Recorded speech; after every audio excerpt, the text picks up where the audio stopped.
Hello and welcome to G3 Let's Play. So, we're trying something a bit different today. Rather than our usual podcast interview, we're jumping into a playthrough of Tower Rush. It's a game that's been popping up everywhere lately. We're going to be discussing it with someone who knows it inside and out. So, I'm joined by Mikael Pogosian, the Senior Partner Development Manager at Galaxsys. Mika, good to have you on. This should be a really good run through of what has become a viral game. For sure. Thank you so much, William, for inviting. Happy to be here and tell about our Tower Rush, super viral Tower Rush game today. Let's play it a little bit and let's show people what it's all about. So on the surface, this looks like a simple stack the tower, don't collapse, but clearly there's a bit more going on here. What's the actual player behavior you designed this around? I think Tower Rush, it's a mix of nostalgia vibes with great mathematics and mechanics in a crash game. So basically, design is very simple. It's different type of buildings that you can stack on top of each other. But it's a very engaging game because every step you're making, you can either progress with multipliers and just stacking them up. You see on the right side, we get different multipliers. It can be more than one or less than one. So you see we crushed. So sometimes it's just zero and you have to start over. Whenever you get a multiplier more than one, I mean, right now we got 0.5. Oh, we got a bonus triple build. So whenever you get a triple build, it's instant win. But let's try our luck. Let's continue and see what we get. What actually determines whether a house lands cleanly or not? Uh, uh, yeah, it might look like skill is important here, but actually the game is just so smooth that it feels like skill is important, but it's mostly just mathematics. It's RNG, it's fair game. Games RTP is around 96.5, 97. So it's good winnings that you can get. Very fair play. And the max multiplier is unlimited. So you can stack up the tower as high as possible. Uh, the winnings are basically capped only by your casino that players love. So this is the moment, isn't it? So just then when we built up that multiplier, players either cash out or they push their luck. How deliberately is that tension designed when you made the game? Yeah, so basically, in each round, player decides either they want to continue or not. Right now, for example, we are up in the game, so let's cash out, so we win. Let's start the next round. So basically, we give the players the control of the game. Of course, it has some predetermined multipliers, but we let the players decide. You want to continue? Please keep doing it. There is a chance that you're gonna have a bigger winnings. You want to cash out? You can cash out and take the winnings home. So it's a nice sense of control that players have, and I think that's the catchy part in Tower Rush. It feels like it's walking a line between control and chaos. Where did the original idea come from? Original idea comes from social gaming, of course. We also try to trigger some nostalgia vibes that players have from, there's a game in mobile gaming that slightly reminds of Build a Tower, Yeah. yeah, that we originally have.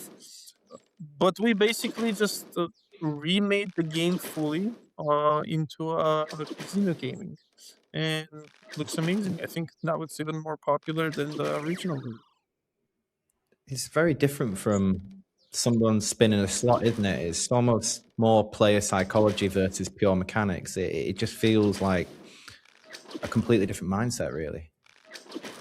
Yeah, I agree, but also let's face it, in the past couple of years, let's say 3 to 5 years, the way people consume and like to see their content has changed. We see the rise of TikTok, rise of Instagram, where people tend to get a quick content. It's reels, it's TikToks. Same with gaming too. People wanna have a quick session. People wanna have quick winnings. Sometimes in slot games, you have to have a long session. But generations are changing, times are changing. So right now we have a quick game that are catchy, that has some anchors, that has some triggers that players love. Oh, If you see, it we got just into the bonus oh, here we time, go. by the way. Yeah. It's one of the bonuses that we have in the game. So you have a chance to get in a bonus tempo where you can get a freeze. Right now we got the freeze of the multipliers that we already have. So everything that we're gonna build on top is gonna stay. Okay, right, get you. Even if we lose this round, we're still gonna have the frozen floor multipliers. I don't know. So Should I cash out or keep serious. building? Yeah. Serious, but multiply. Oh, there you go. It just feels very stripped back, doesn't it? There's nothing unnecessary on the screen. It's just here's the tower, all the other assets. It's just all kind of background. That is true. That is true. But we also have branded version of the game that we provide for our special partners. Let's put it that way, where you have like special assets, which is a hot air balloon, some different buildings. So whenever you build up, there are more things happening. But overall, yeah, the concept of the game that everything should be very simple. It should be based on decision making of the player. And it's also, as I mentioned in my introduction, it's also been, I think, viral is probably a fair word. It's had a lot of social traction. Just tell us a bit more about that and kind of the cut through it's had. Yeah, for sure, for sure. A lot of casinos love to use Tower Rush to mm, use it for user acquisition campaigns. First of all, because it's a new content, people get bored from the typical slots, from the classical slots.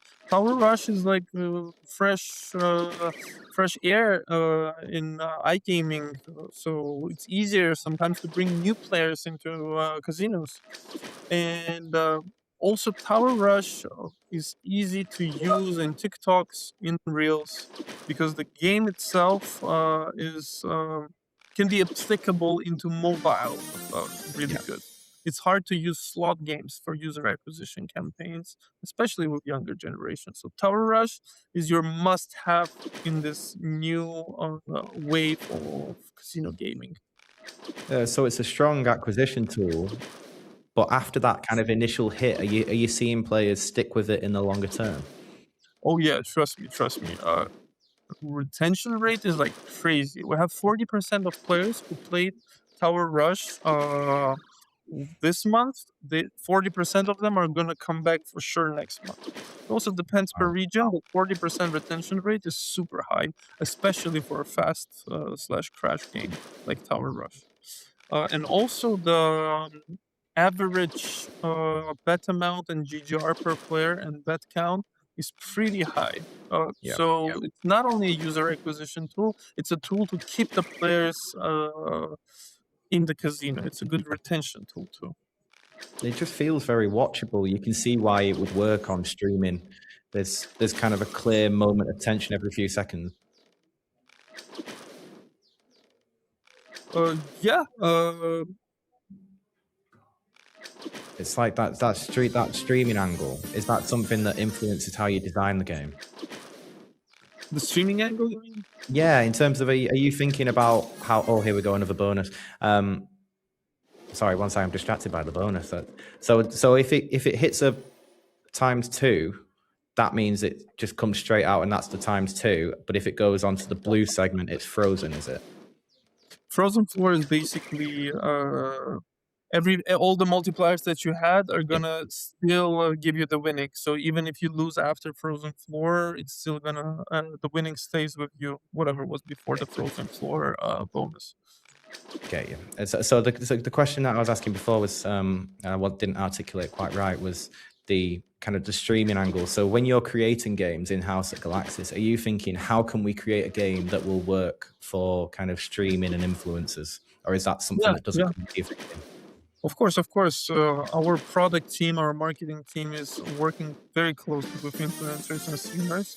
And it's actually two different things because a lot of time influencers are coming from social media where content is more in mobile. content has to Yeah. be that way. Which Tower Rush is a perfect game for influencers, I would say. For streamers, it's a really nice game too to play on a desktop. It brings a lot of attention from players because it's quick. It's a lot of emotions. You don't have to play a long session of like 1,000 spins to get into a bonus. Here, you get quick winnings Yeah. in within 5 minutes. You can have many high multipliers, which is very engaging for people who watch streams. Players actually come in with a strategy, or does it always end pretty much the same way where people get a bit greedy?